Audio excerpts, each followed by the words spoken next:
the next day.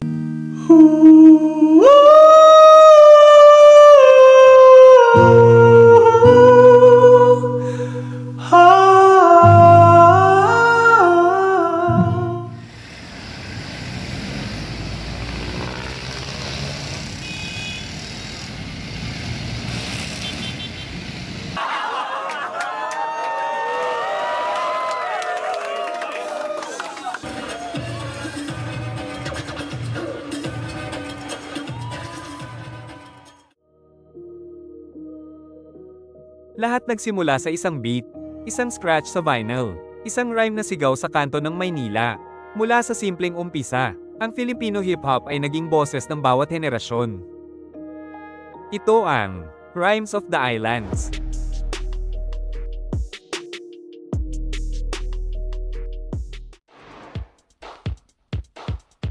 Sa unang mga taon ng dekada 80, may umuusbong na kilosang hindi pangkaraniwan sa mga kalye ng Maynila.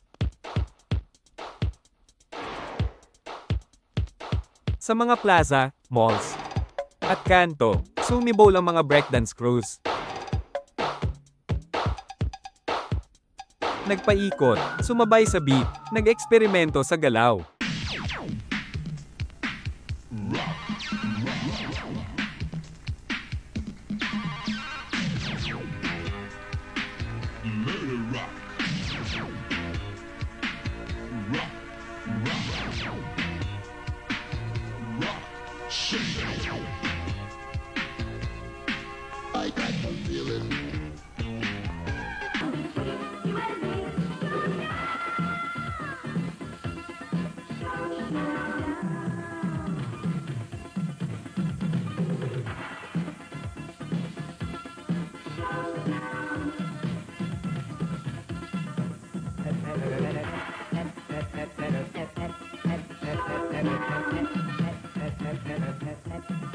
Walang YouTube doon pero may mga DJ, tape decks, at malamig na vinyl. Ang mga DJ tulad ni DJ MOD at DJ Ouch ay nagsimulang pagsamahin ang tunog ng kanluran sa ritmo ng Pinoy.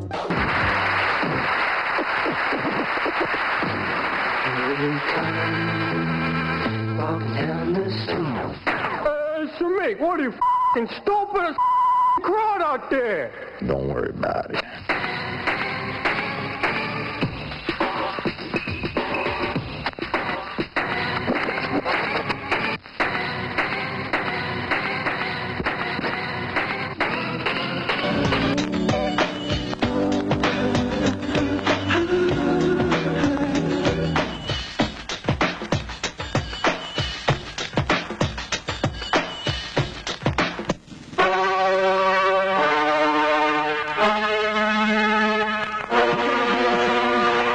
That you never heard before. Ang silbi ng kilosang ito, hindi lang sayaw. Ito ang binhi ng hip-hop sa Pilipinas. Meron na pong kwento, meron na pong ano? Meron na pong kwento, meron na pong ano? Meron na pong kwento. Meron na pong ano? Meron na pong kwento, meron na pong ano? Meron na pong kwento, meron na pong ano? Meron na pong kwento. Pakinggan ninyo ang sinasabi ng labi. Isang Panginoong katulad ko ang nagmamayari. Pag-aari ng sinulat upang kayo lahat ay mamulat, magulat. At siya naman ang laban na mangyari. Huwag nang magpakasakali. Hindi ililitsong ka luto sa kawali. Kaliwan ka na ng gusto. It's Andrew E. Rapping on the mic is Andrew Ford, the one you hear on the tape and on the record now. A little something from the great Andrew that'll give the party people just like you. This is something from Andrew E. They'll make you get up and D-A-N-C-E. That's why I made this one just for you. To do the party people, Andrew E. shake dance too. Now the maker of the beat is Andrew Roll, and the rapper I've been saying is always roll. That's why I introduce to do the death rap to make your hands clap and your feet tap. Is Noong dekada 90, dalawang pangalan ang gininto ang haligi ng Pinoy rap, si Francis Magalona at Andrew E.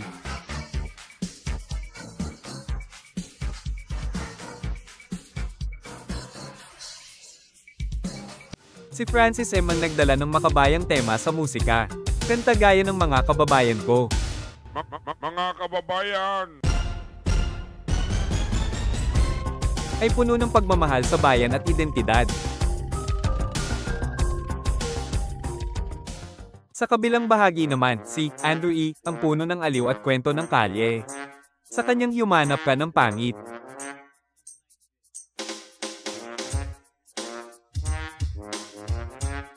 Binigyang buhay niya ang masayang rap na malapit sa masa.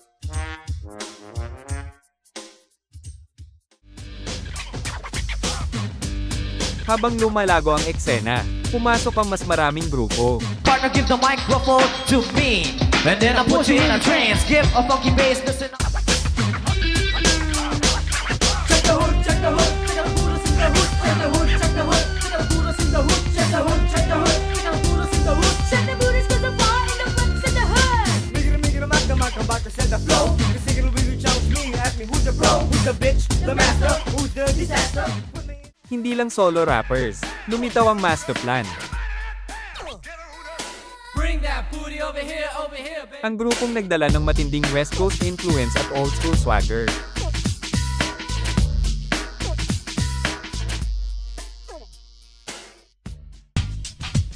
Kasunod nila, ang Legit Misfits. Isa sa pinakaunang rap groups na nagdala ng socially conscious hip-hop sa mainstream.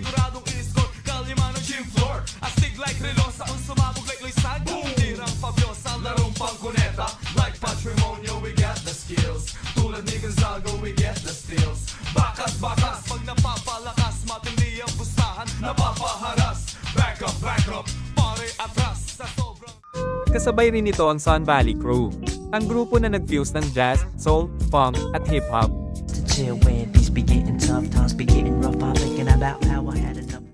Isang tunog na hindi pangkaraniwan noong panahon na yon.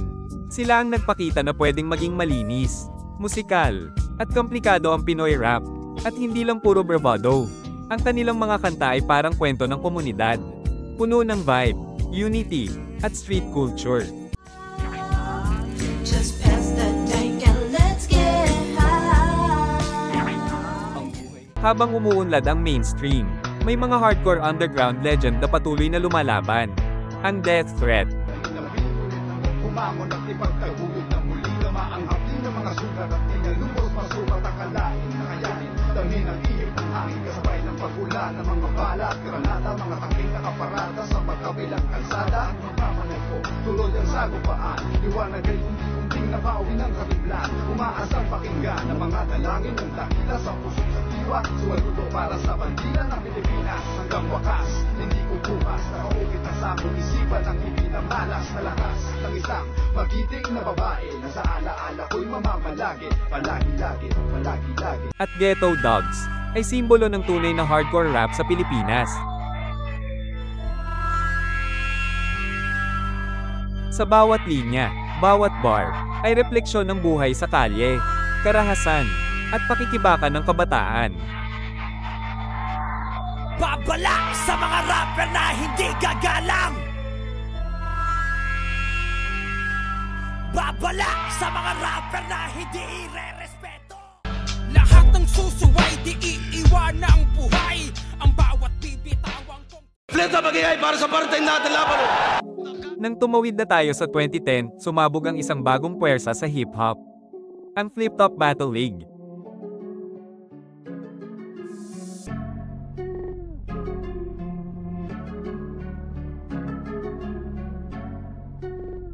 At nagbigay ng entablado sa mga lyricist na matatalas ang isip at mas matalas ang dila. Sina Looney. Dahil pagdating sa tulang, hindi pagtugma ang pinakamalala na mortal sin. Alam ko yan dahil kaya kong tawirin ang underground at mainstream na parang langit at lupa. Ako si Constantine. Abra. tupang sinilangan upang magka-break sa hip-hop. Fame na instant parang made for TikTok, para great to be back. Kaso na tapat sa major in rap na crowd favorite cap. 1.21 gigawatt shock value ang hatid ni Raiden Kidlat sa isang iglap. Fatally struck, siguradong fade to pitch black pag nag-fail to keep up. Kaya binang flip top, brace for impact! Balakid.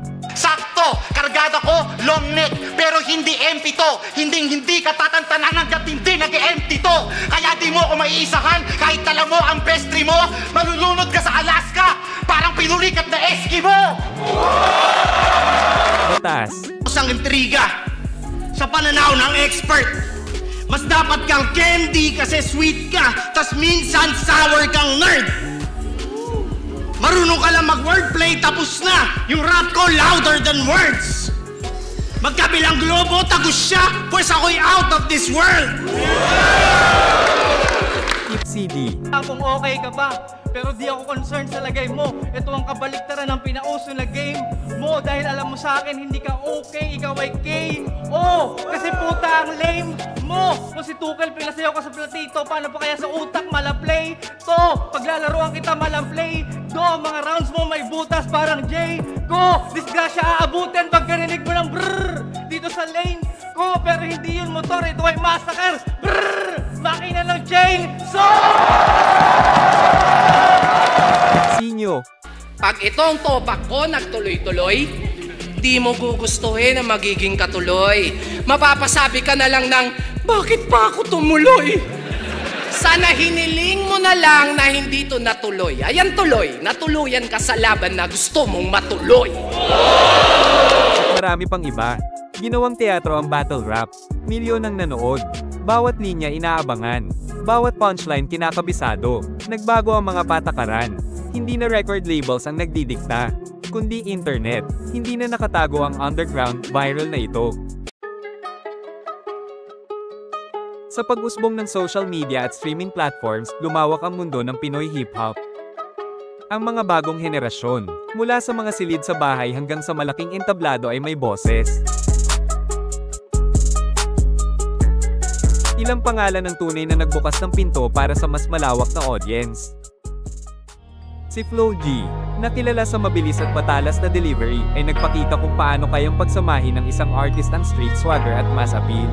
Di nyo na pwede masisigo ba't ganto? Ginaganapan ko lang na natural. Balang araw maging icon. Gusto ko kagaya ko si Idol. Malam Michael Jordan score.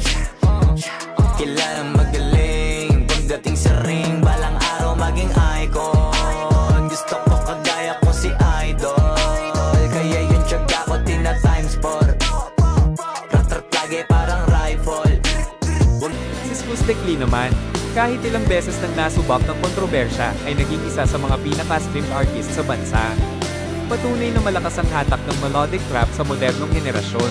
Pilit kung kinakaya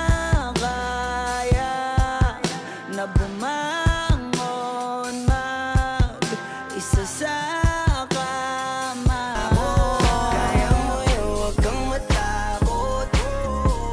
Pangakong di ka mapapago. Hindi rin pahuhuli si Shanty Dope, na nagdala ng mensahe at lyrical na bigat na umabot sa international spotlight. Umiikot na naman ang paningin, tutok amat kahit di ka labitin, itawan natin mga dala mong problema, habang parang sa sahig nakakadena. Basag na bote sa may daanan, walang pinagkaiba sa aking kalagayan. Gawin natin ang gusto, paikutin ang mundo, baso at talak muna ang iyong hawakan. Mula sa nadarang hanggang amats, Andyan ka na naman. may lakad ka ba mamaya? Pwede ka ba makasama sa paggagala? pinatunayan yung may puwang ang malalim na storytelling sa mainstream. Samantala, si Zay ay kumakatawan sa bagong breed ng women MCs. Matapang, mabilis, at may sariling tunog na nagbubukas ng espasyo para sa mas maraming babaeng rapper sa industriya.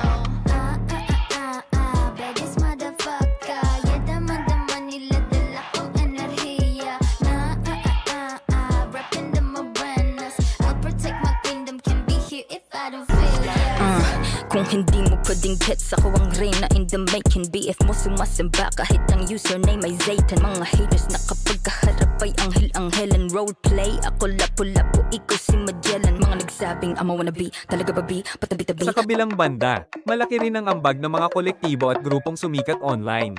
Ang O-Side Mafia. Mula sa underground scene ng Olongapo, ay nagdala ng raw, unfiltered street rap na naging anthem ng marami. Ang Tus Brothers naman, ay nagbigay ng kakaibang timpla ng trap, na nagpa-viral sa countless tracks at performances. Pinatunayan ng mga artist at grupong ito na hindi na kailangang nasa major label. Mayroon mang malaking studio o wala, basta may talento, originality, at kwentong totoo. May lugar ka sa bagong yugto ng Pinoy hip-hop. Hindi lang ito musika, ito ay dokumento ng buhay. Sa bawat kanta, may kwento ng pakikibaka, pag-ibig, pangarap, at identidad. Ang mga rapper ay hindi basta nagsasalita, sila ang tagapagsalamin ng realidad ng kanilang komunidad. Minsan may galit, minsan may pag-asa, minsan may sigaw, minsan may bulong. Pero isang bagay ang malinaw, ang bawat salita ay may timbang, at ang bawat beat ay may puso. Mahal kong Pilipinas, mahal mo ba ako? Walang makain, walang tirahan, ang hirap pumanap ng pagkakita. Ngayon, nakatingin ang Filipino hip-hop sa hinaharap. Hindi lang bilang musika, kundi bilang kultura. Bilang tinig ng kabataan, bilang isang puwersa ng pagbabago. Sa mga susunod na dekada, ang isang batang may mic ay pwede nang maging boses ng buong bansa o ng buong mundo. Isang bagay ang tiyak, hindi hihinto ang tugtog, hindi titigil ang paglikha, hindi mawawala ang kultura. Mabuhay ang kulturang Pilipino. Long live the rhythm of the islands.